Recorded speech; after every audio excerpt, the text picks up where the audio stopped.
Hello, this is Dave. Today I want to talk about what I consider to be the biggest lie of all. It's a subject I've been looking at for the last 6 months, and I've been pretty hesitant to talk about it because, it's a really controversial subject. Now, I stumbled across this completely by accident. I was researching something on a totally unrelated topic and happened to see an intriguing sounding video. So I clicked on it, but the subject was so preposterous that I was just about to turn it off when it happened to say something that piqued my interest. So I watched the video completely to the end. And by the end of it, I had questions. I had some serious questions. So I'm going to ask you to be open-minded about this. This is very, very controversial and difficult to get your head round. So just bear with this and keep an open mind. So, in order to determine the truth, I'm going to be using a few principles here. The first of which is the scientific method, something that the scientific community doesn't seem to use these days. But the scientific method is where a theory or opinion is put forward that matches what we observe. But if something comes along that contradicts those observations, then the theory must be discarded. The second principle is Occam's razor. That's quite simply, the simplest explanation tends to be the truth. The third principle I'm going to be using is from Sherlock Holmes. When the impossible has been eliminated, whatever is left, however improbable, must be the truth. I'm also going to have to accept a couple of things. The first of which is what I call the ant's perspective. If you imagine an ant walking across a runway and all of a sudden a jumbo jet lands next to it, the ant's probably going to say, "What the hell was that?" But there is no way that the ant can ever figure out what just happened to it. It's just beyond the ant's ability to comprehend. So we have to accept that there may be things that are way beyond the human mind's ability to comprehend. The other thing we have to accept is how easily our minds, once they've been programmed or given a world view, how easily those minds can be fooled.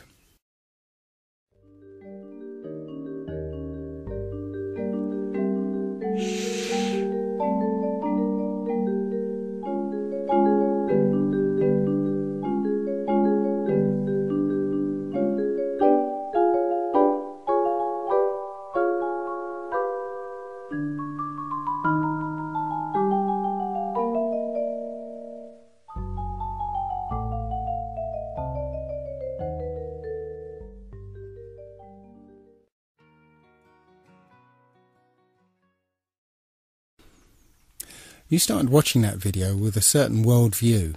After all, you know what a room looks like. But those preconceptions caused you to ignore some of the subtle cues that would have given the game away, such as the black rectangle underneath the chair, or the difference in colour between the cups, or even the strange angles of the picture on the wall. You believed a visual lie because your worldview was so powerful that it blinded you to any evidence that contradicted it. The other thing I'd like to mention at this point is how easily we can be fooled by two-dimensional imagery. We've been trained and conditioned to suspend disbelief when we see certain two-dimensional imagery, such as photographs. A photograph is not reality. It's a photograph. And photographs can be altered and manipulated. Video is not reality. And here's some examples of that.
Pretty realistic stuff.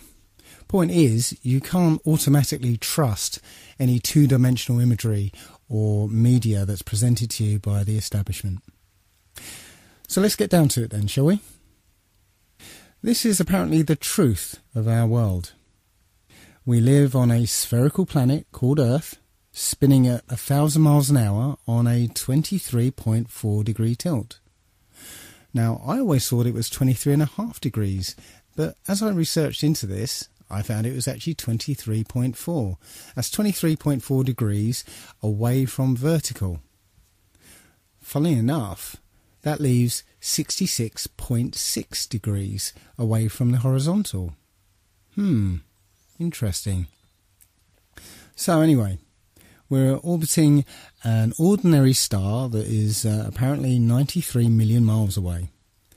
The Sun itself is embedded in a galaxy of 100 billion stars, and that galaxy is one of trillions and trillions in an infinite and expanding void. And in the midst of that void, we are just an insignificant and unimportant microbe that arrived here by accident, that's crawling around on this speck of dust. Now, I know what you're thinking. Oh dear, he's turned into one of those flat earther people. But if you've ever discovered the truth behind all those things that have been labelled as conspiracy theories, you've been willing to set aside your preconceptions of the world to be able to accept a new and often terrifying version. This is no different, so please bear with me. The first thing that people will automatically say is, of course we live on a spherical Earth. We've got the photographic evidence, don't we?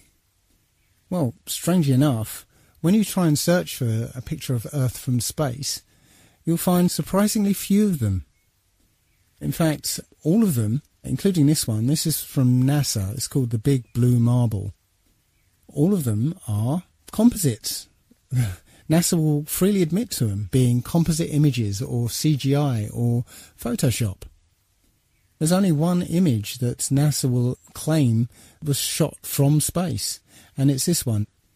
It's apparently shot from Apollo 17.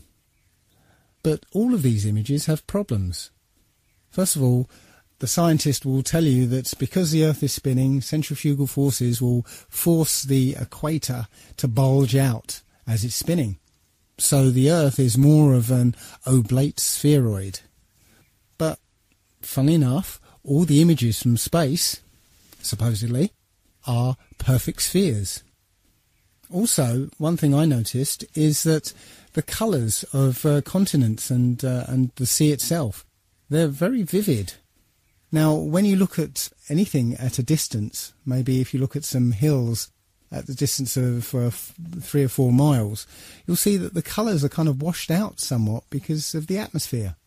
If you see mountains further off in the distance, the dark colours are washed out even more because of the influence of the atmosphere. So how can it be that you get these very vivid, striking colours through miles of atmosphere? I can't explain it. The other strange thing about this supposed shot of Earth from space is that the continents actually appear to match the Mercator map rather than the Peters projection map. Now, if you don't know the difference, here's a little video to explain it. Should we begin? Yes. Plain and simple, we'd like President Bartlett to aggressively support legislation that would make it mandatory for every public school in America to teach geography using the Peters projection map instead of the traditional Mercator. Give me $200 and it's done. Really? No. Why are we changing maps? Because, CJ, the Mercator projection has fostered European imperialist attitudes for centuries and created an ethnic bias against the Third World. Really? The German cartographer, Mercator, originally designed this map in 1569 as a navigational tool for European sailors. The map enlarges areas at the poles to create straight lines of constant bearing or geographic direction. So it makes it easier to cross an ocean. But Yes. It distorts the relative size of nations and continents. Are you saying the map is wrong? Oh dear, yes. Look at Greenland. Okay. Now look at Africa. Okay. The two land masses appear to be roughly the same size. Yes. Would it blow your mind if I told you that Africa is in reality 14 times larger? Yes? Here we have Europe, drawn considerably larger than South America. When it's 6.9 million square miles, South America is almost double the size of Europe's 3.8 million. Alaska appears 3 times as large as Mexico, when Mexico is larger by 0.1 million square miles. Germany appears in the middle of the map when it's in the northernmost quarter of the Earth. Wait. Relative size is one thing, but you're telling me that Germany isn't where we think it is? Nothing's where you think it is. Where is it? I'm glad you asked. The Peters projection. It has fidelity of axis. Fidelity of position. East-west lines are parallel and intersect north-south axes at right angles. What the hell is that? It's where you've been living this whole time. Should we continue? Uh-huh.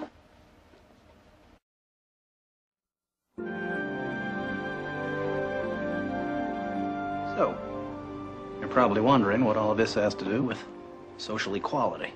No, I'm wondering where France really is. Guys, we want to thank you very much for coming in. Hang on. We're going to finish this. Okay. What do maps have to do with social equality, you ask? She asked. Salvatore Natoli of the National Council for Social Studies argues, in our society, we unconsciously equate size with importance and even power.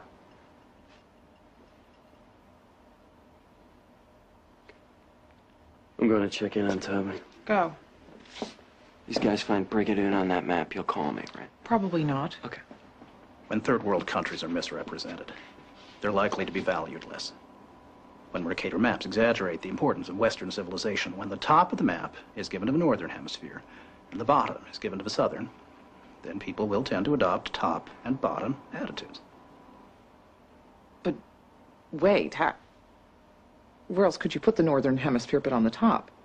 On the bottom. How? Like this. Yeah, but you can't do that. Why not? Because it's freaking me out.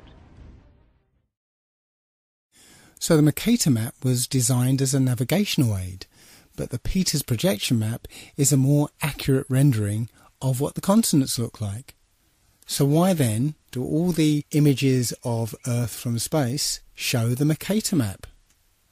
I guess that's because that's what we're used to. Even the one image that is claimed to be an actual photograph of Earth from space is called into question, simply because of a film that was released accidentally by NASA of Apollo 11 faking the very first picture of Earth from space. So let's have a look at that video. An old reel received by mistake. It contains the raw or unedited footage of the crew of Apollo 11, Michael Collins, Edwin Aldrin Jr. and Neil Armstrong, staging part of their mission for nearly an hour in living color, with exceptionally clear behind-the-scenes audio of conversations discussing the techniques used to achieve a disingenuous picture depicting the Earth at a distance, in order to falsely demonstrate their far journey from it and their ability to survive passing through the Van Allen radiation belts. It cannot be misconstrued that this staging was done for some other reason, for the reel itself is slated and dated July 18th, 19th and 20th, 1969, the very days of the mission when they were said to be approaching and achieving lunar orbit. Understand, too, that only about 20 seconds of this raw footage was ever broadcast to the public, and these conversations discussing their deception were believed to be private. Until now. Here they discuss that these television transmissions were in fact not broadcast live as everyone believed.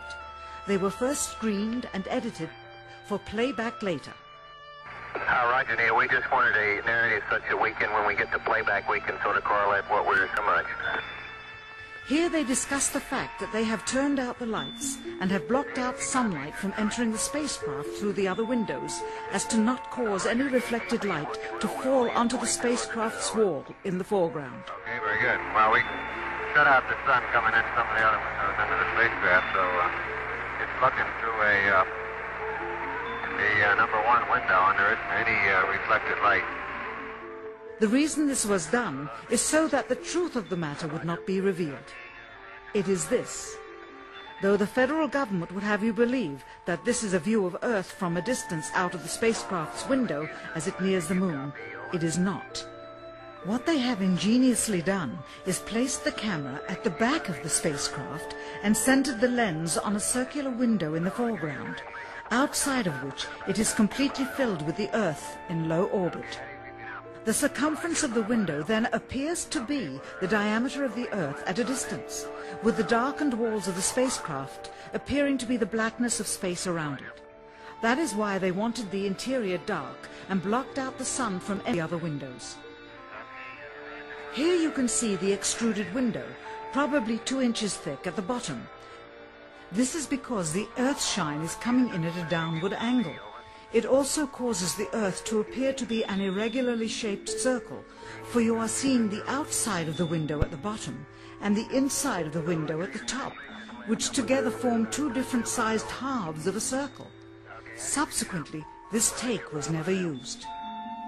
As they perfected the shot, a crescent-shaped piece of black material was inset slightly into the window to create the illusion of the Earth's terminator line dividing night and day. It is uncannily convincing.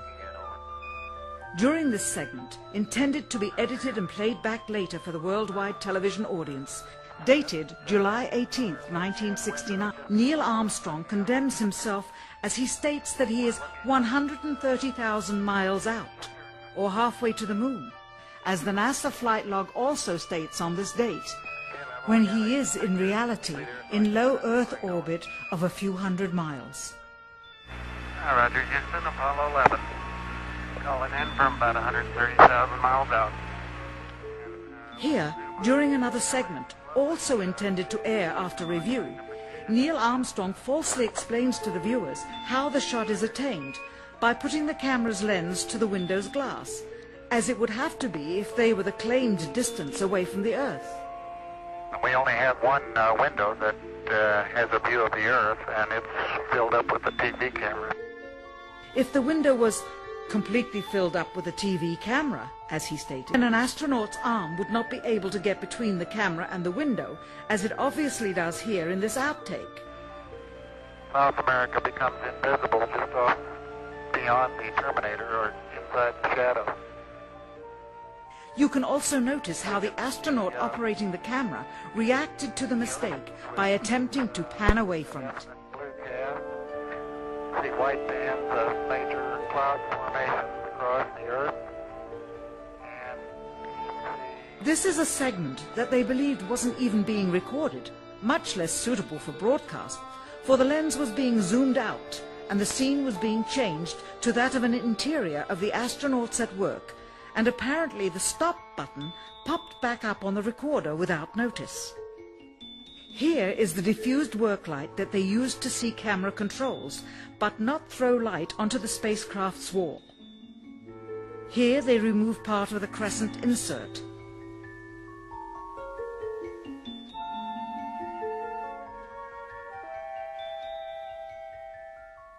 Finally, the iris is opened up to see the real location of the camera and the very bright and near Earth out the window.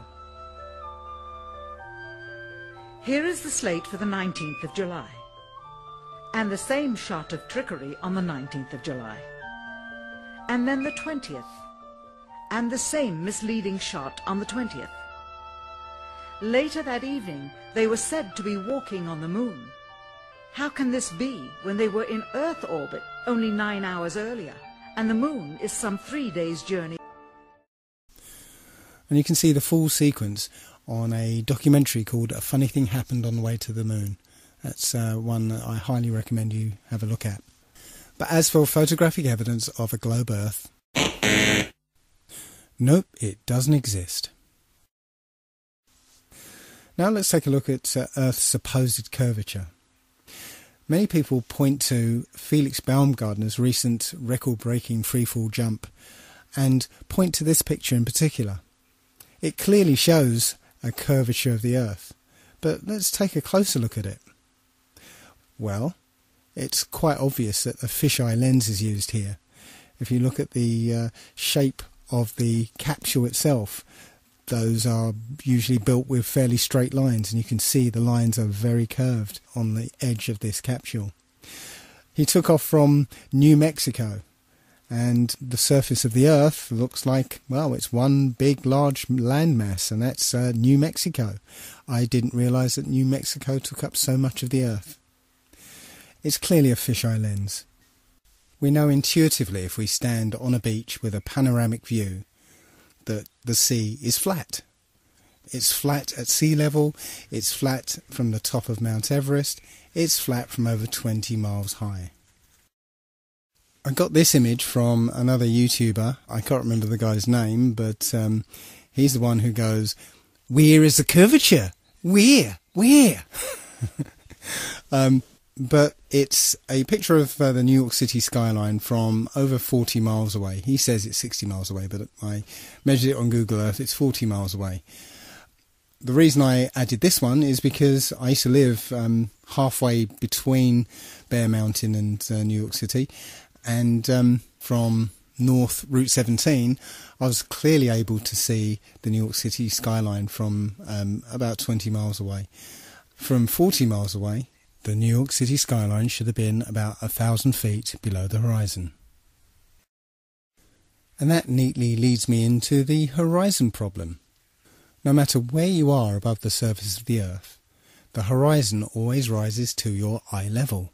Doesn't matter if you're standing on a beach, or up a hill, or in a plane at 35,000 feet. The horizon is always at eye level. Well, that would be impossible on a spherical Earth, because the Earth would curve away from you, and so it would always appear below you. As on this diagram, the expected horizon would be below you, but that's not what we see. When you look out of a plane window, you always see the horizon at eye level. And it doesn't matter how big you make the Earth below the plane, the horizon would always appear below you. In 240 BC, a Jesuit named Eratosthenes, my apologies to any ancient Greeks among you, he calculated the Earth's circumference. He did that by planting a stick in the ground at midday so that the sunlight, being directly overhead, would cast no shadow. Simultaneously, about 400 miles away, somebody else planted the stick in the same way and found that the sunlight cast a shadow. So by taking a shadow length and knowing the distance between the sticks, you could theoretically work out the circumference of the Earth. Take note that this method requires that the sun be a long, long way away so that the light coming from the sun is all parallel. Just keep that in the back of your mind, because we'll come back to this later. However, it turns out that you'd get exactly the same results on a flat Earth if the sun were only 3,100 miles away and 34 miles across. Now, as crazy as that might sound, I just want you to keep that in the back of your mind, because we're going to come back to this as well. Perhaps the most famous experiment to disprove the idea of a curvature was performed by Samuel Rowbottom in the late 1800s. The Old Bedford Levels experiment was performed on a canal in Cambridgeshire, which is perfectly straight for 6 miles. What Rowbottom did was put a telescope 6 inches above the water at one end of the canal and had a friend row a boat to the other. The boat had a flag on it, and Rowbottom was able to see the boat and the flag along the entire length of the journey. Now, if the Earth were curved, the boat should have been 16 feet below the horizon at the other end of the canal. Plenty of other such proofs exist concerning landmarks that can be seen much further away than the curvature of the Earth would allow. The most notable would be the Notre Dame Antwerp spire, which stands about 403 feet high and 468 feet above sea level. But sea captains are able to see the spire with a telescope from an amazing 241 kilometres away. If the Earth were a globe, then the spire would be actually a whole mile below the horizon. The Earth has a curvature? I don't think so. So let's take a look now at the idea that the Earth is spinning. Our common sense intuition tells us that the Earth is motionless. We have senses that detect changes in velocity.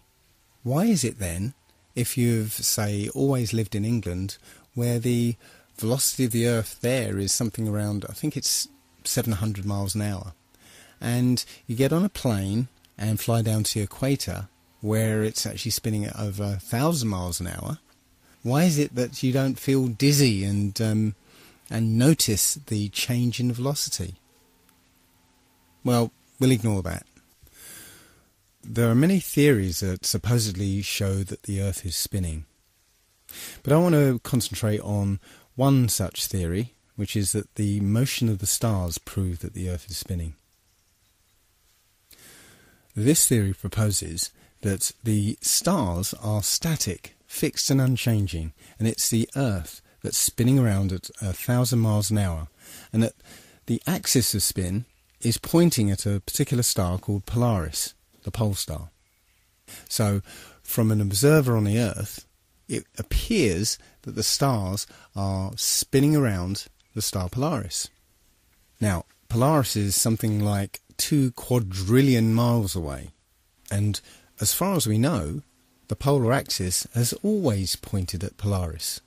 So, the first obvious question is, if the Earth is wobbling on its axis and moving around the Sun, and also being dragged along with the rest of the solar system, how can it remain perfectly aligned with a star that's 2 quadrillion miles away? Well, we'll put that aside for the moment and just concentrate on the motion of the stars.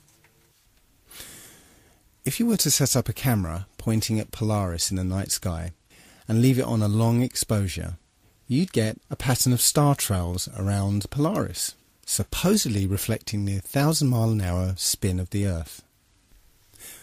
But wait a minute, isn't the Earth orbiting the Sun at 67,000 miles an hour?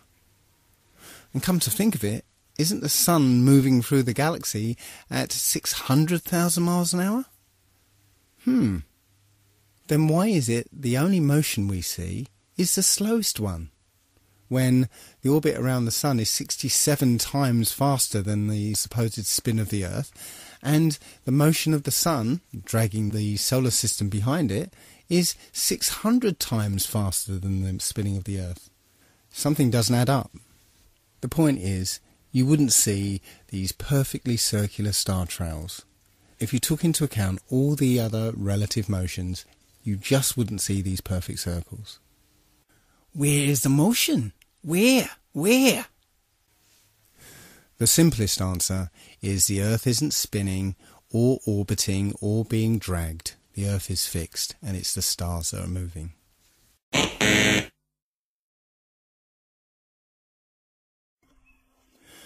So now let's turn our attention to the Sun. What do you think is wrong with this picture? Any idea? Well, take a look at the angle of the rays. If the Sun was 93 million miles away, as I show in this diagram, well, actually, I can't really show 93 million miles to scale here, because if it was, the Earth would be probably in the next town.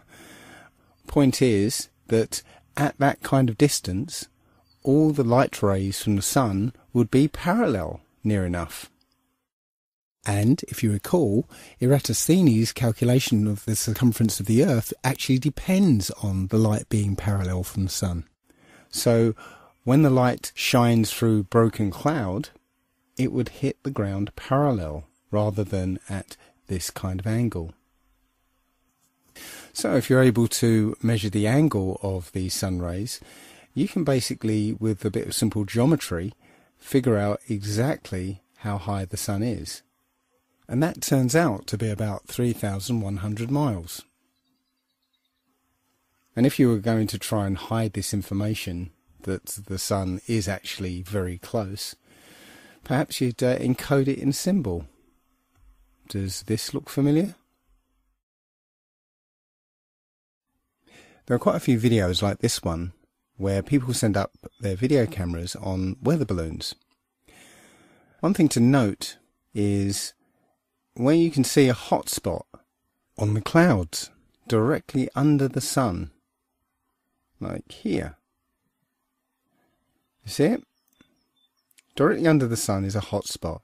Now, that would be impossible if the sun was 93 million miles away. But also note how the sun appears to move with the Earth.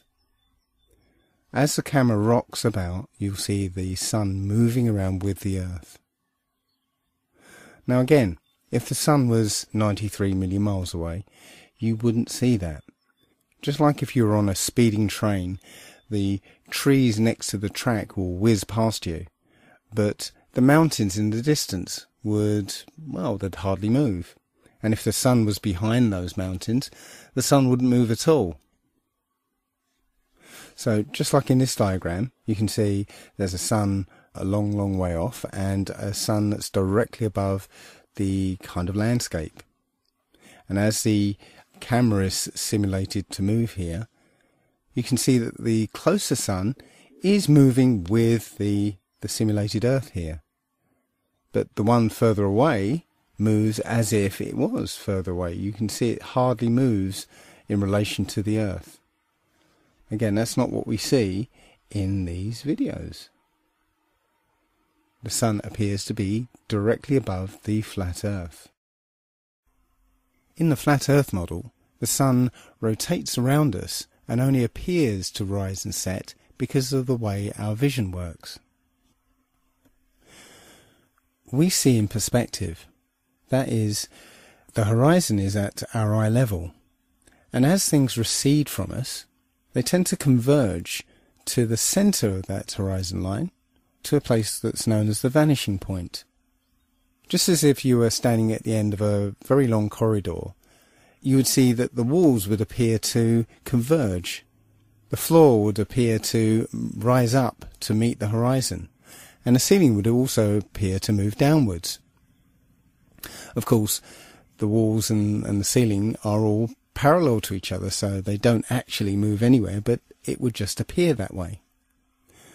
And anything that lies beyond the vanishing point is effectively invisible to us. It's beyond the limit of our vision. The clouds in this picture are all at the same height, but the further they are away from you, the lower down in the sky they appear to be. And similarly, the further away the cloud shadows are on the ground, the higher up they appear to be. Now, try and watch the following video without the preconception that the sun rises and sets, but rather moves closer to you and then moves further away.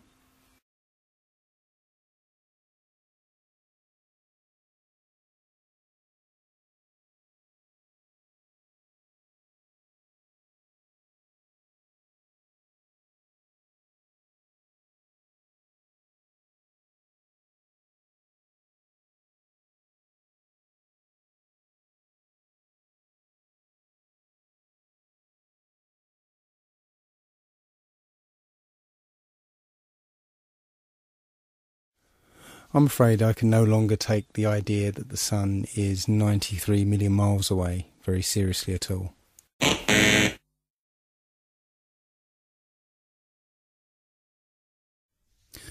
So now let's turn our attention to the moon. Many of us have seen the moon appear full at various times throughout the day, as in this picture. But how can that happen? If you're standing at point C, then it's the middle of the night. Full moon, no problem. And if you're standing at point A, it's early in the morning. Certainly if you stare back at the moon in the night sky, then yes, you can see a full moon. But if you're standing at point B, which is midday, that is, the sun is directly overhead, then there isn't anywhere that the moon can be that will allow you to see it as full, because the sun will be illuminating the side of the moon that is facing away from you. So the best you'll be able to see is a sliver of the moon.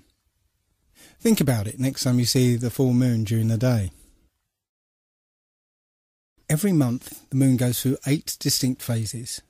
Always the same 8, always the same order. Supposedly because of a relationship between the position of the moon relative to the position of the Earth and the Sun. So let's say it's December, and throughout the month we see the normal 8 phases of the moon. But what happens when it's June and the Earth is supposedly on the other side of the Sun? Shouldn't these phases be reversed? That's not what we see. We see the same 8 phases in the same order. We are told that the moon is also spherical, but when we look at the moon, it seems to be lit uniformly over its entire surface. But if it was a sphere reflecting the sun, then that curved surface would display a highlight, and then that light would drop off as it went round the surface. But that's not what we see. The entire moon is lit uniformly. The quality of the light from the moon is completely different from the sun's light. The sun's light is hot and it's shifted towards the yellow part of the spectrum, whereas the light from the moon is cold and more silvery. Heat is essentially infrared light. So in order for the moon to absorb the heat from the sun and not reflect it, it would have to be a deep green colour to absorb the infrared. So unless the moon is made out of green cheese, it is not reflecting the sun's light. It appears that the moon is not a sphere and it's not reflecting the sun. It is self-luminous. Also, we should be able to see a slightly different view of the moon depending on where on the globe Earth we happen to be. But this is not what we see. It doesn't matter where we are on Earth, we always seem to see the same view of the moon. Now, my friend Nolan pointed out that this is obviously a very exaggerated picture. The moon is supposedly 30 Earth diameters away from the Earth itself. But even so, that difference in position should give you a slight difference from point A to point B. But again, that's not what we see. So apparently the moon is 238,000 miles away. But if you just put that aside for a second and just look at the moon, perhaps you'll notice this. In this example, only the clouds close to the moon are lit up, not the clouds further away. That indicates that the moon is much, much closer than we've been told. Because if the moon were 238,000 miles away, then all the clouds should be illuminated, not just the ones closest to it. And here's an example of a schoolboy mistake. This is a famous picture from Apollo 8, which is entitled Earthrise. It was taken from above the moon's surface, looking back at the Earth. The only problem is, the Earth appears the same size as the moon appears from the Earth. But the Earth is 4 times the size of the moon. So it should have looked like this. Somebody screwed up. Now, there will be some people who still think we went to the moon. I can't believe that there are still people who think that 1969 technology went over 400,000 miles, managed to navigate to the moon using computers that were orders of magnitude less powerful than the first iPhone, passing through the immensely hazardous Van Allen radiation belts, which, by the way, NASA cannot figure out how to get through today, somehow landed on the moon, spent a delightful few days planting flags, playing golf, riding around on dune buggies, and then took off, or rather levitated off the lunar surface, only briefly nipping back to pick up the person operating the camera, and returned safely. And not just once, but 7 times.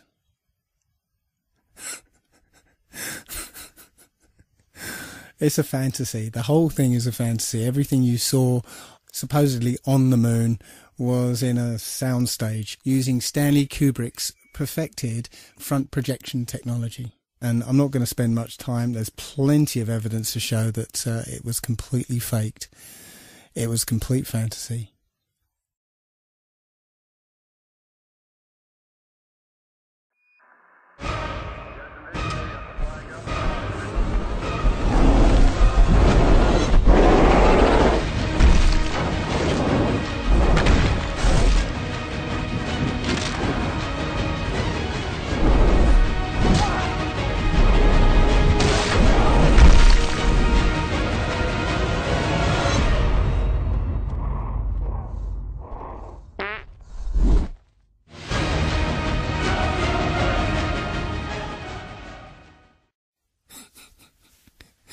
Sorry, couldn't resist it.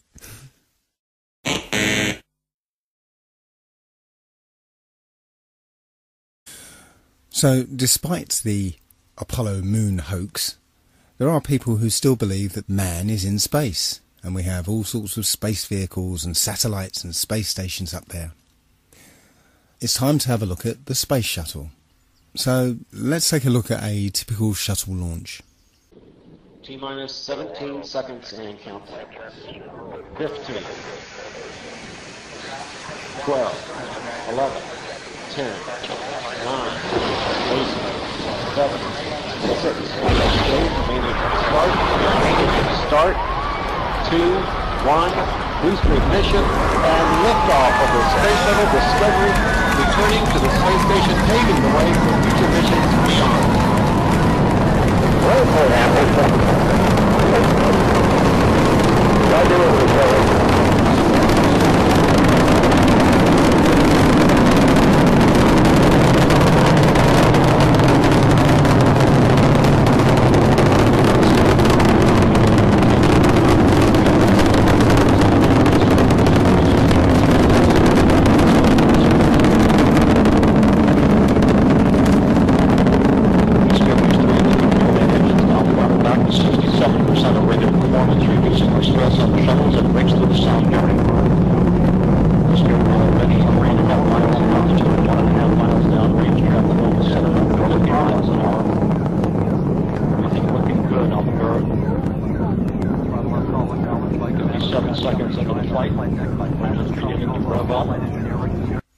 Now, I'd like to stop it there for a moment because I'd like to draw your attention to the shuttle's trajectory. Now, as a kid, I often wondered why it was that all rockets and space shuttle launches, they never ever went straight up. They always curved off to one side. Now, I remember being told at the time that it's because the Earth is spinning and the rocket is actually still going straight up, but from our point of view, we're just spinning away from it, so it looks curved. Well, you can't have it both ways. If that's the case, then when we jump into the air, we should land about a kilometre to the west. So you can't have it both ways. The quickest way into orbit would be straight up. Going horizontal would be the long way round. Let's continue. Standing by for the throttle up call from Capcom speed threat. Okay, at this point, the shuttle is horizontal. That is, it's not getting any higher, it's simply travelling horizontally along the ground. And as you'll see in a few seconds, when the booster rockets separate, they still fall to the ground under the influence of so-called gravity. Discovery, you can go and throttle up. Go and throttle up. Throttle up. Throttle up, throttle down, like Commander Steve Lindsay.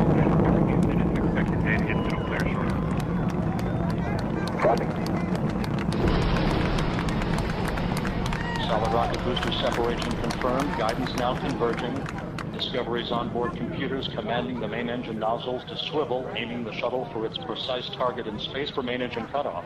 Should have a good forward leg now and then. Okay, you sound good.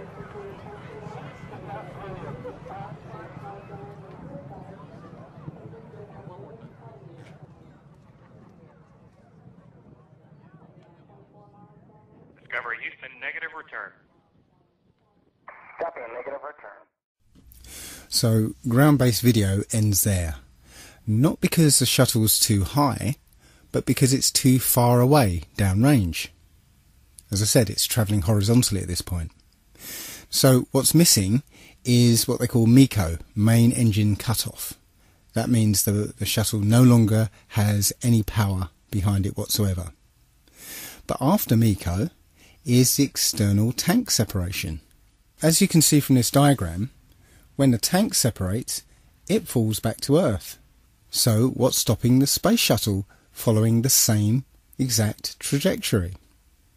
Between main engine cutoff and this ohms burn, the space shuttle should follow the exact same trajectory as the external tank. But it magically does not. And conveniently, there's no video cameras to show exactly what happens. The point here is that at external tank separation, both the shuttle and the external tank are subject to this so-called force of gravity. Neither the shuttle or the external tank are in space. And yet they want us to believe that there is an orbital manoeuvring system which is capable of blasting the shuttle from this point, which is still in the Earth's atmosphere, into orbit. Well, the clue is in the name of the thing, orbital manoeuvring system, not orbital insertion system. Where's the fuel for this? There isn't an external tank anymore, so there isn't enough fuel to blast this shuttle into orbit, even from this height. And on the subject of height, where does space actually begin? In this shot, the space shuttle is supposedly in space, because the cargo bay doors are open. But you can see the features on the ground in great detail. In fact, you'd be hard-pressed to see such detail from a passenger jet at 35,000 feet.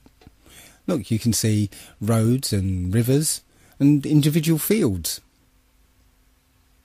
Anyway, once the shuttle's completed its mission, it's now a glider.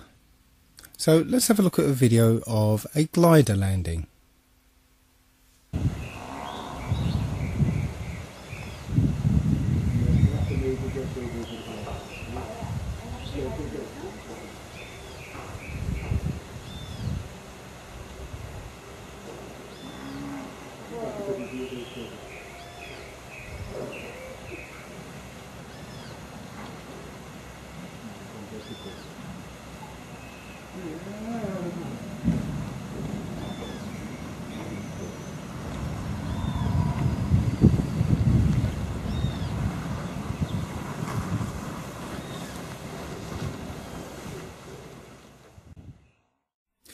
Now let's take a look at NASA's glider landing, and pay particular attention to the sound of non-existent jet engines powering down after landing.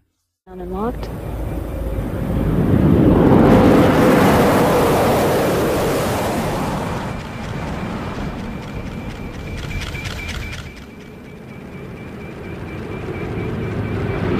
Main gear touchdown.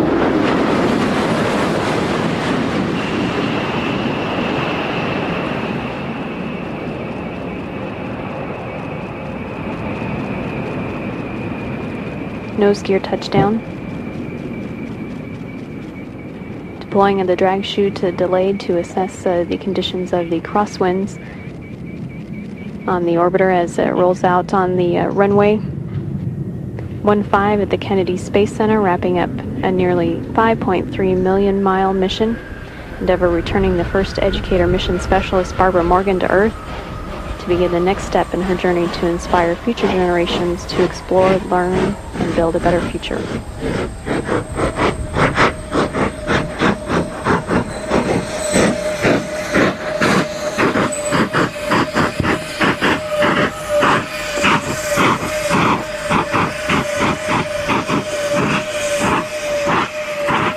Houston, Endeavour, wheel stop.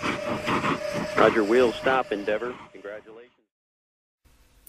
Undoubtedly, the nice woman from NASA, employed to state the bleeding obvious, is there to distract you from the fact that it's a bloody jet plane, tarted up to look like a space shuttle. It's not a glider at all. You can clearly hear the jet engines powering down. When you look at the back of the space shuttle, you can see two odd-shaped pods. These are supposedly the orbital manoeuvring system. On the front of these pods are two odd-shaped holes. Why would a rocket engine need some kind of air intake. Wouldn't it be dangerous to put such air intakes on the back of a shuttle, which on takeoff is going over 10,000 miles an hour? Wouldn't they just rip right off? Very strange. No, these holes are precisely what you'd have if you wanted to hide an air intake to a jet engine. So here's a conspiracy theory. If I was on the receiving end of upwards of 200 billion of taxpayers' money, perhaps this is what I would do. Well, I'd spend a few million on some of what they call hero models. Space shuttle mock-ups that look the part, have lots of flashing lights and computer screens and stuff, but are not flyable. They'll end up collecting dust in museums anyway. Then I would have a few mock-ups that I would fly into space, but really would basically fly out of sight and ditch in the sea, getting destroyed in the process. Then I would spend a few million, perhaps even $1 billion, let's give the taxpayers their money's worth. Perhaps I'll spend $1 billion or so on developing a plane that looks like the space shuttle. There you go, job done. No refunds. So let's change the launch profile of the space shuttle for my new classified one. We have a remote controlled, full-size mock-up, basically nothing inside, just an empty shell. That's flown up on remote control, on essentially a big firework. Everything acts as normal, the booster rockets detach as normal, but when we get to the external tank separation, that doesn't actually happen. What actually happens is the tank and the shuttle fall back to Earth, where they ditch in the sea and get destroyed in the process. After the mission's complete, a space shuttle plane takes off from an undisclosed location and lands at an Air Force base in front of the TV cameras. Simple. Don't be ridiculous, Dave. You couldn't fake something like that. There'd be too many people involved, and the truth is bound to get out. Lam lam lam lam lam. The best example of space shuttle fakery is the Challenger disaster. In 1986, the shuttle Challenger exploded about 74 seconds after takeoff, killing all 7 astronauts inside. Or did it? It turns out that 6 of the 7 are still alive and kicking today. Ellison Onizuka claims to be his identical twin brother, Claude. Yeah, I've got an identical twin brother, Claude, too. The Challenger pilot, Mickey Smith, hasn't even bothered changing his name. He's now Professor Michael J. Smith of University of Wisconsin. Now, Krista McAuliffe was a bit of a sneaky one. She was the Challenger payload specialist, quite famous for being a teacher. It turns out during her astronaut days she was using her middle name, Krista, and now she goes by her first name, Sharon, and she's a Syracuse law professor. The Challenger commander, Francis Richard Scobie, is now Dick Scobie, which sounds like a rather unpleasant disease, CEO of Cows in Trees Limited. Judith Resnick, the Challenger mission specialist, again hasn't even bothered changing her name. She's a professor at Yale Law. And finally, Ronald McNair, another Challenger mission specialist, claims to be his identical twin brother, Carl McNair. What are the odds? And now we come to the imaginings of this man here. Arthur C. Clarke, Freemason and science fiction writer, came up with the concept of the telecommunications satellite. And several years later, we have thousands of telecommunications satellites supposedly spinning around the planet. Again though, strangely enough, if you try and look for images of communication satellites, despite the fact that there are thousands of these things up there, you don't actually find a photograph of them. Just lots and lots of CGI photoshopped images. The problem is that satellites inhabit a region of the upper atmosphere known as the thermosphere. It gets its name because the temperatures up there reach something in the order of 2,500 degrees centigrade. This is a source of some confusion. Although Wikipedia says that it reaches such high temperatures, it also says, paradoxically, that you wouldn't actually feel the heat because there's not enough air molecules up there to heat you up. Yeah, right. Doesn't quite work like that. The vacuum of space is actually a perfect insulator, which is why we use a vacuum barrier in thermos flasks. The heat from the inside cannot be conducted or convected to the outside. The sun's radiation does not actually heat space up. As I said, the vacuum is a perfect insulator. The sun's radiation traverses space until it hits some object. And when it does, that object absorbs the heat and the temperature rises and keeps rising. And without an atmosphere to conduct or convect the heat away, the temperature will rise up to and over 2,500 degrees. So the Hubble telescope, for instance, would look something like this. All the satellites and the Space Shuttle and the International Space Station, they would all be molten slabs of metal spinning around in orbit. But let's put that aside for a moment. There are supposedly between 25,000 and 50,000 satellites in orbit. But let's have a look at some videos supposedly from the International Space Station.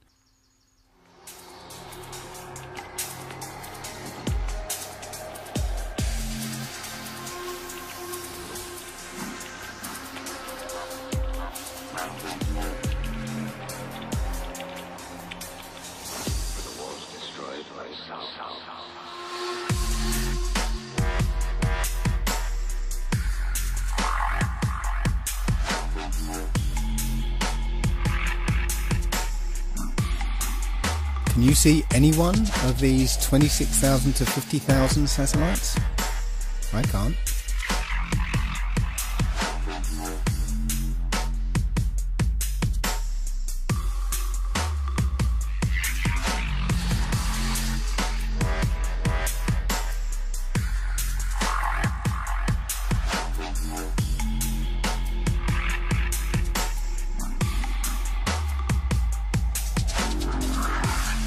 Commands a substantial view over the Earth's surface, and yet you don't see a single satellite.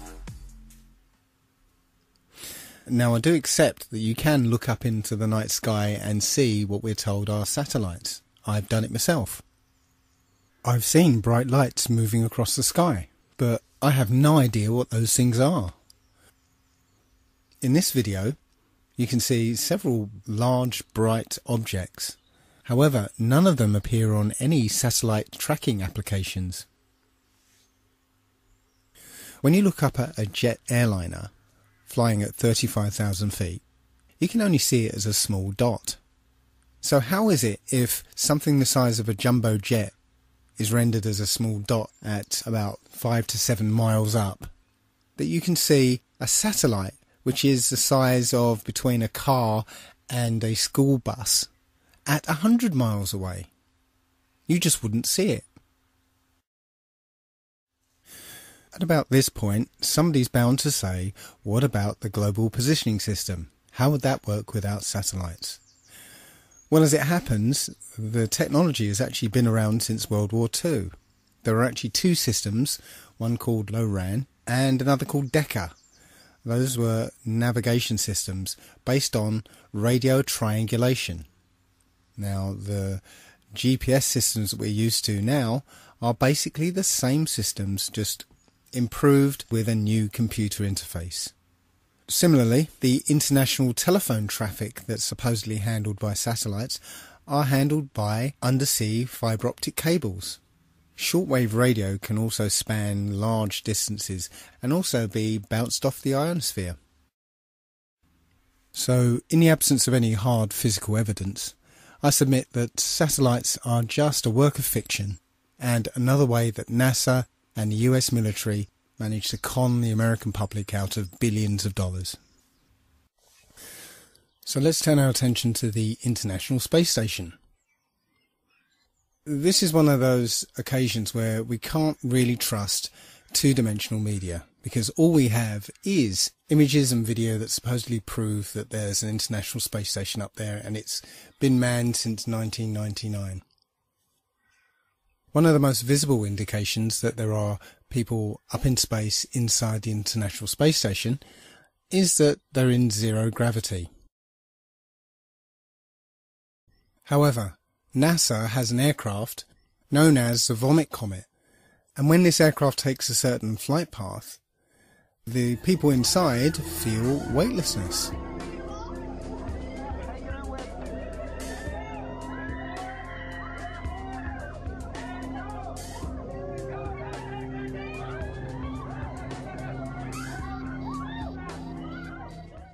So it's almost certain that NASA has an aircraft fitted out to look like the International Space Station's interior.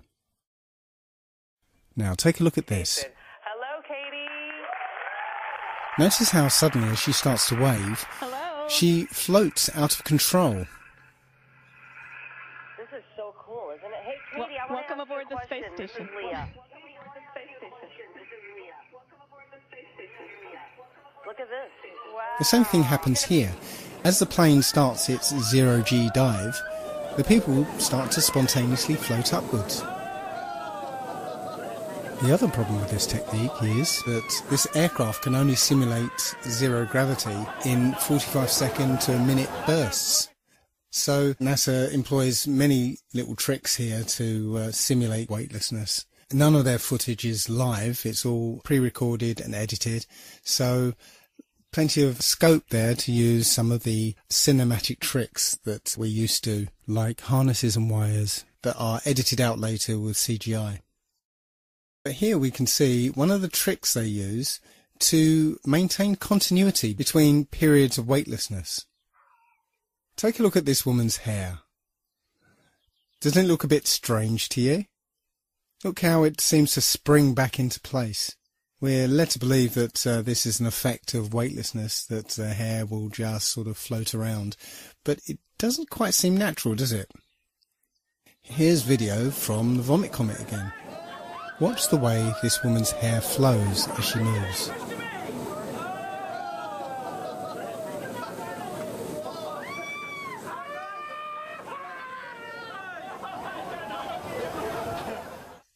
Seems quite obvious now that this is some kind of perm or hairspray, so that between periods of weightlessness we get that visual continuity. Now, there are plenty of examples of these gravitational anomalies, but I'm not going to spend too much time on it. I just wanted to show that all these things that you can see from NASA can be simulated and CGI'd up for your benefit. They don't seem to do any real scientific experiments up there. The effort seems to be just to get you to believe that they're there. That's it. There are also plenty of anomalies when you look at spacewalks. For footage of spacewalks on the exterior of the International Space Station, NASA will freely admit they have a huge swimming pool called the Neutral Buoyancy Lab, where they train their astronauts, and within this huge swimming pool they have a mock-up of the exterior of the International Space Station. I'm going to show you a video from a YouTuber called Jungle Surfer, who's done the best expose of spacewalking anomalies. Another aspect of the illusion of space travel is spacewalks. These are faked inside a swimming pool. It's a custom-built swimming pool, and that's a great way to fake zero gravity. About 6 months ago, in 2013, a gallon of water leaked into one of their spacesuits in a matter of seconds. NASA doesn't really have a proper explanation for how on earth this could have happened. There shouldn't be water leaking into someone's helmet and a person almost drowning in space. How can you drown in space? They now wear snorkels to make sure that they don't drown in space. How can this be happening? A snorkel in space? There could be some water in the porous plate sublimator. When they were on the moon, they supposedly had about a gallon of water, but that cooling system is supposed to be well away from their head. There really is no sane explanation for why a gallon of water would leak into someone's spacesuit. unless you realise the whole thing is faked inside a swimming pool. In this scene, you can see the Chinese spacewalk, and you can see a bubble coming up from the guy's suit. How do you have a bubble in space? Space is supposed to be a vacuum, not a swimming pool. But it's obviously just a swimming pool filled with water.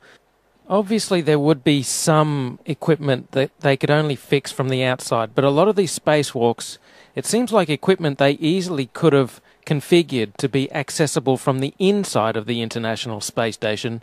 It seems more like an excuse to get out and show their other space trick, which is the faking of spacewalks in a swimming pool. In this vid, you catch a glimpse of someone wearing a scuba tank. Scuba tanks in space? Snorkels and scuba tanks in space? They act like a spacewalk is just a walk in the park, like there's very little danger involved at all. They're looking through the spacesuits. Oh, here's a spacesuit. We're going to go for a spacewalk. As if there's no danger at all. Like they don't care. They don't care. They don't act like they're in a life-threatening situation, like they could die at any second, even though they can. So you would think to preserve their life they would want to minimize the amount of spacewalking that they did.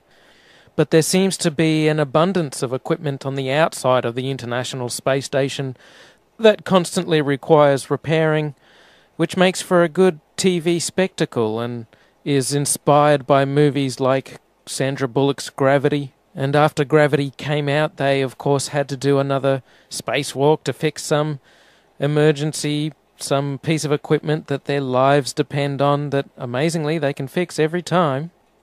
But you know what? Thanks to the genius of the engineers at NASA, they employ snorkels in space now, so that should stop them from drowning. Finally, I'm going to leave the last word to one of the astronauts themselves, when he made a tiny little slip-up during a question and answer session.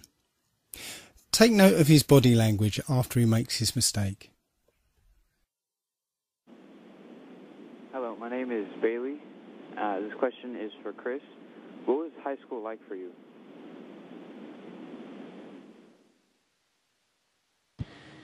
Well, it was the 1980s, so the music was different, the hairstyle was different, the clothes we wore were different than today, but probably in 5 or 10 years it'll be the same.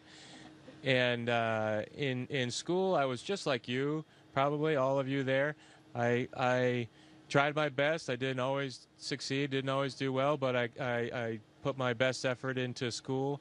Math and science were kind of my favorite subject. I didn't really like English in reading too much, but I've since grown out of that, and I enjoy reading now. And I played a lot of sports. And all of that happened in a little town called York, Maine, across the United States from where we're talking to you right now. Whoops. Called York, Maine, across the United States from where we're talking to you right now. Hello, my name is Steve Owen. I'm a teacher here at Riverside Prep. I'd like to ask you about the stress associated with the long periods in the space station. I'd like to ask Karen, what is the training that you get to cope with that stress and related psychological issues?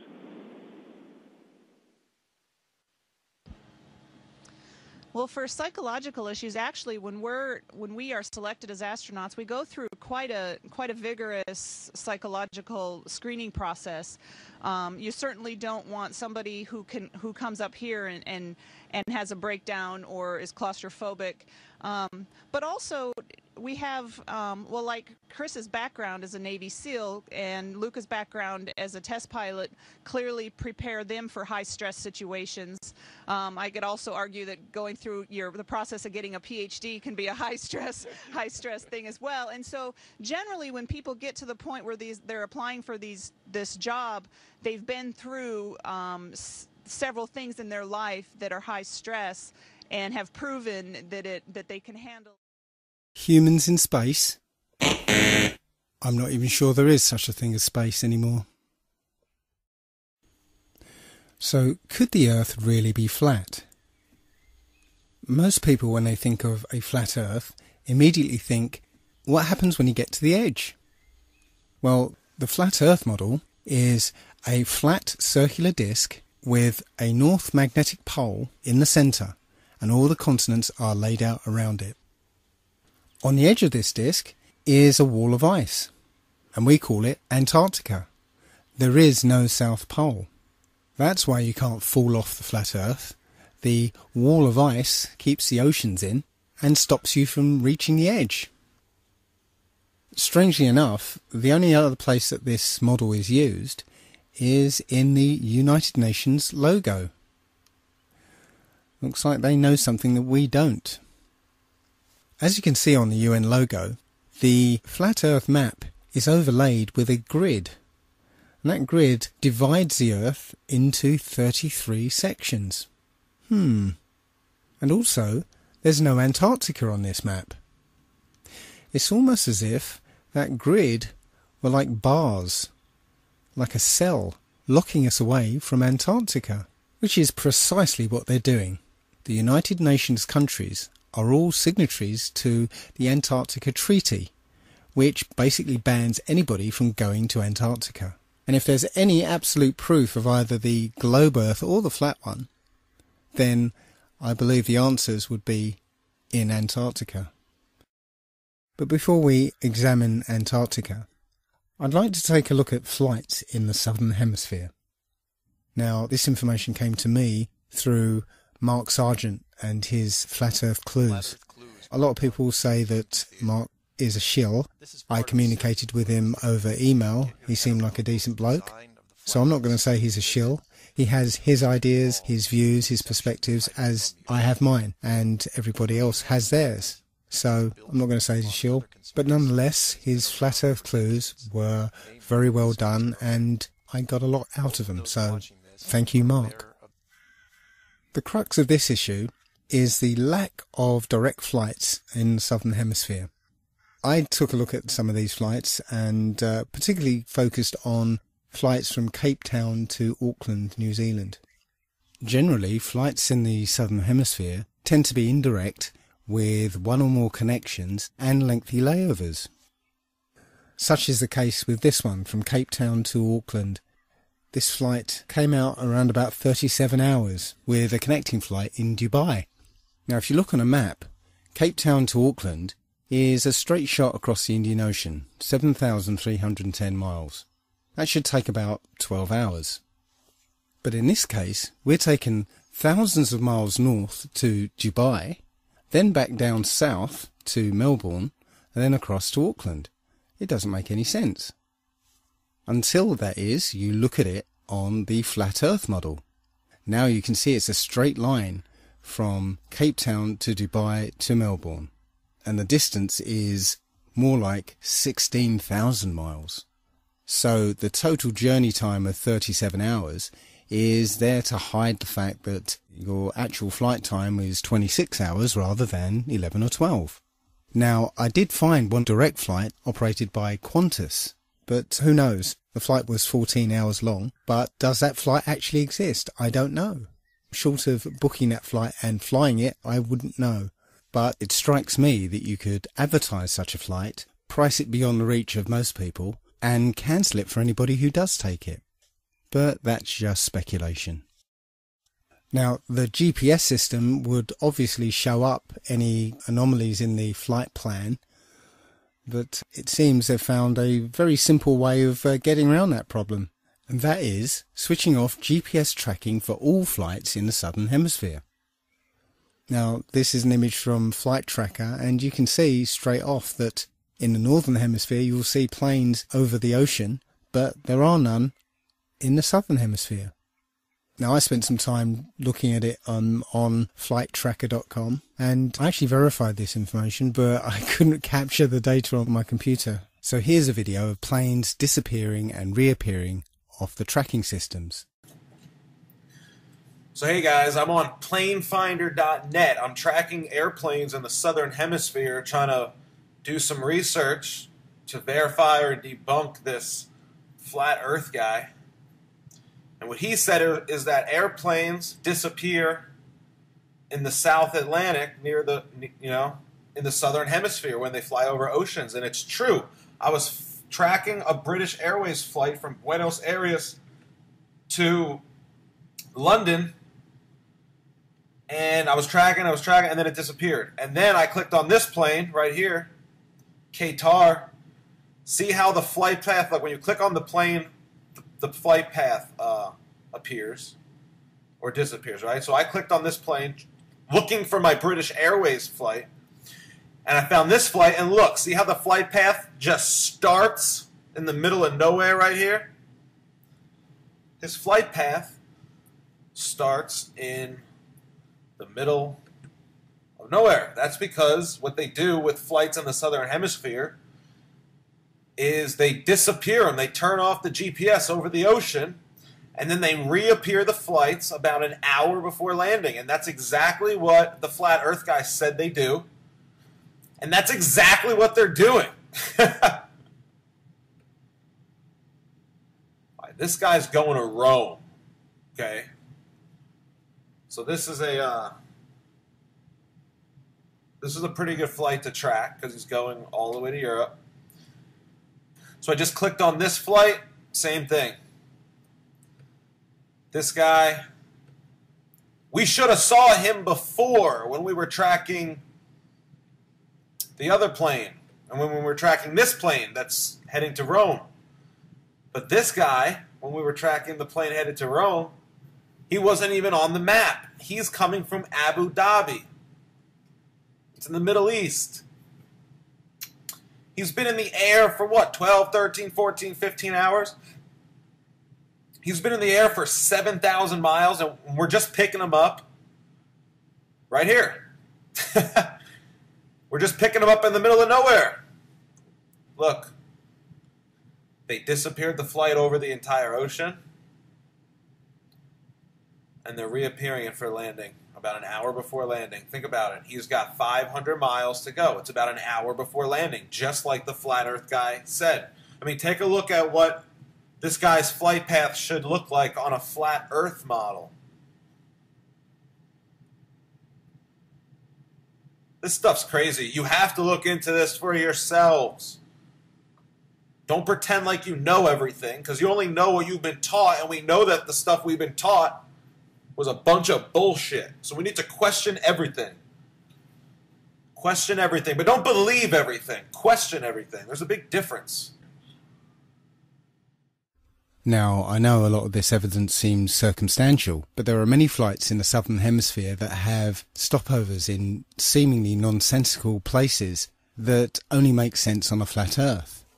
Santiago, Chile to Auckland, for instance, stops over in Los Angeles. Nonsensical on a globe makes perfect sense on a flat Earth. And the only way to verify these flight paths just happens to be switched off for all southern hemisphere flights. Circumstantial, I'll grant you, but compelling nonetheless. So let's take a close look at Antarctica. The first thing you'd encounter when you reached Antarctica would be a 200-foot wall of ice, followed by 300 miles of Antarctic desert. No life, no vegetation, and temperatures that drop to minus 100 degrees centigrade. And if you manage to survive that, then you encounter a mountain range 2 miles high. Those mountains are called the Rockefeller Mountains, and at the top is the Rockefeller Plateau. Interesting. And beyond that, nobody knows what's there. Apart from maybe one man, Richard E. Byrd. Admiral Byrd led 3 expeditions down to Antarctica. Now, the last 2 weren't just expeditions, they were military operations. Operation High Jump and Operation Deep Freeze. And here's Admiral Byrd explaining what he found down there. Admiral Byrd, our guest tonight, is not only our greatest living explorer, but he's been an inspiration to countless Americans. Admiral Byrd, you've been to both the North Pole and the South Pole. Is there any unexplored land left on this Earth? Yes, there is. But strangely enough, there's left in the world today an area as big as the United States that's never been seen by a human being. And that's beyond the pole on the other side of the South Pole from Middle America. And I think it's quite astonishing that there should be an area as big as that unexplored. This is a tremendous So challenge. there's a lot of adventure left down at the bottom of the world. Why this interest in the bottom of the world? Nobody living down there, is there? It happens to be an untouched reservoir of natural resources. What are they? What are the natural resources there? Well, we've found enough of coal within 180 miles of the South Pole in a great ridge of mountains. It's not covered with snow, enough to supply the whole world for quite a while. Well, that's the coal. Now, there's evidence of many other minerals. We are pretty sure there's oil. Now, that coal shows the bottom of the world. Now, by far the coldest spot in the world. Where that coal is gets 100 below zero in the winter. Well, it was once tropical. So we think there's oil there, and there's evidence, probably uranium there. As I said, it's the most peaceful place in the world, but I don't think it will be for long because of this intense interest on the part of other nations and this nation. So I'm willing to say to you that there will be a number of expeditions that will follow, I think, year after year. Immediately after Admiral Byrd's last expedition, the Antarctic Treaty was signed and nobody was allowed to go there. Bearing in mind all the mineral resources, unlimited coal, unlimited oil, uranium, and an entire continent the size of North America lying unexplored. Now, we're talking about countries who burn down rainforests without batting an eyelid, or put up drilling rigs at the merest sniff of oil, or destroy pristine countryside to build fracking wells.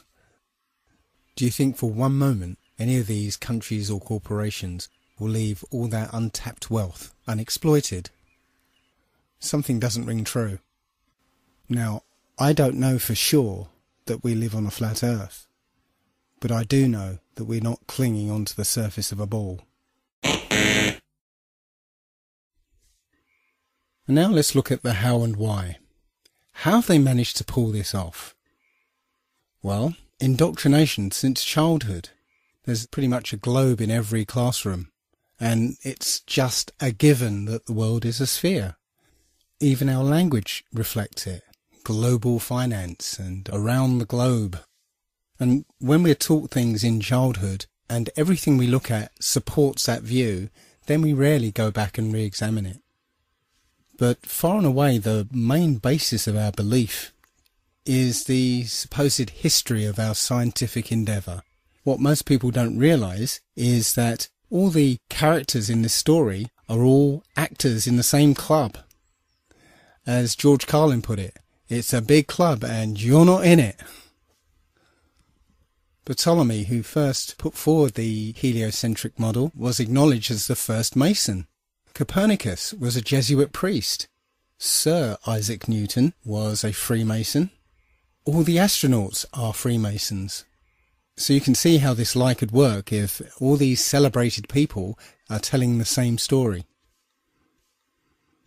Another way we're programmed is by centralized and complete control over space information and access to space. That control is held by the space agencies around the world, NASA and RASA and the European Space Agency. It turns out that NASA is essentially composed of Nazis. Look up Operation Paperclip. NASA was actually formed from Nazi scientists transplanted to America after the war. I need not remind most people that the Nazi approach to propaganda is if you tell a lie big enough and keep repeating it, people will eventually come to believe it. And finally, we've had decades of programming through entertainment media, over 100 years of science fiction books and stories and television programs and films. I must admit to being a science fiction fan myself. I grew up watching Star Trek, Star Wars, Babylon 5, Battlestar Galactica, watching films like 2001, 2010. I truly believed that our future lay in space. I saw an exciting future for mankind, moon bases, Mars bases, interstellar travel. But now I sincerely doubt there is any such thing as space. It turns out that the Bible had a very clear conception of what the Earth and the universe looks like. And that matches the flat Earth model more than it does the globe. And that only leaves why. Why have they done this? What's the point of this grand deception? I think Eric Dubay explains it best. That's right. Yeah, I mean, our eyes and experience tell us the Earth is flat and motionless, and everything in the sky revolves around us. But when we cease to believe our own eyes and experience, we have to prostrate ourselves at the feet of these very pseudoscientists who are blinding us, treat them as experts, astronomical priests who have special knowledge only they can access, like the Hubble telescope. So by brainwashing us of something so gigantic and fundamental, it actually makes every other kind of lesser indoctrination a piece of cake. Earth being the flat, fixed center of the universe around which everything in the heavens revolves gives a special importance and significance not only to Earth, but to us humans, the most intelligent among the intelligent designers' designs. By turning Earth into a spinning ball thrown around the sun and shot through infinite space from a godless Big Bang, they turn humanity into a random, meaningless, purposeless accident of a blind, dumb universe. So it's like trauma-based mind control, beating the divinity out of us with their mental manipulations. People are always asking, why do they do this? Other than the obvious profit margin motive, NASA being the biggest black budget black hole in existence, sucking in over $30 billion taxpayer money for the fake moon landings alone.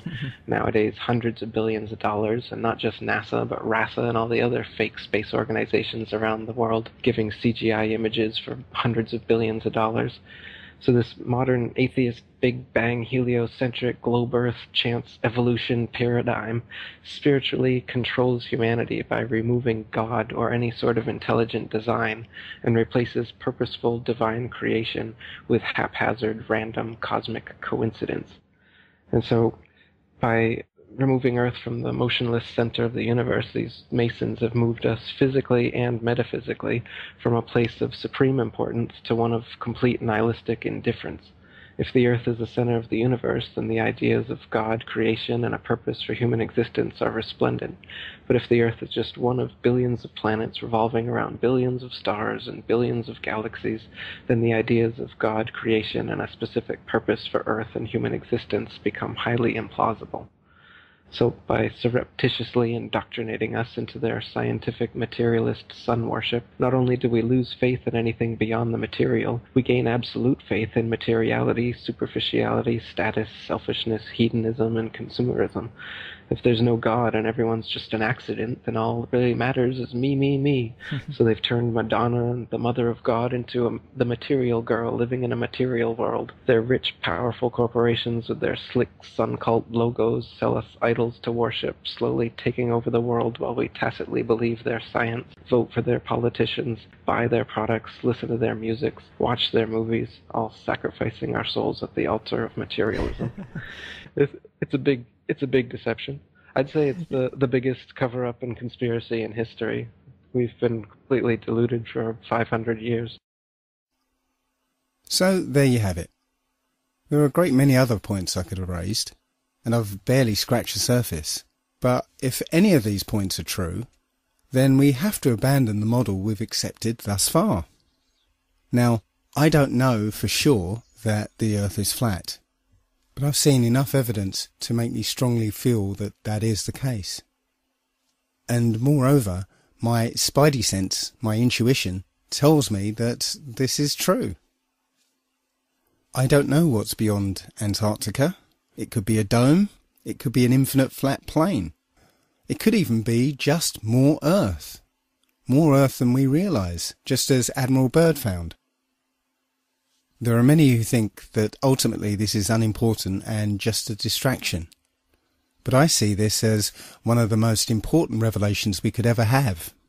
If this is the case, if this flat Earth is our universe, then it elevates man and this Earth to supreme importance, where every life, human or otherwise, is significant and sacred. And when we all realise that, then the world, the universe, changes. So I'd like to finish this the same way as Mark Sargent does, do your own research and feel free to contact me. I'm Dave at allegedlydave.com.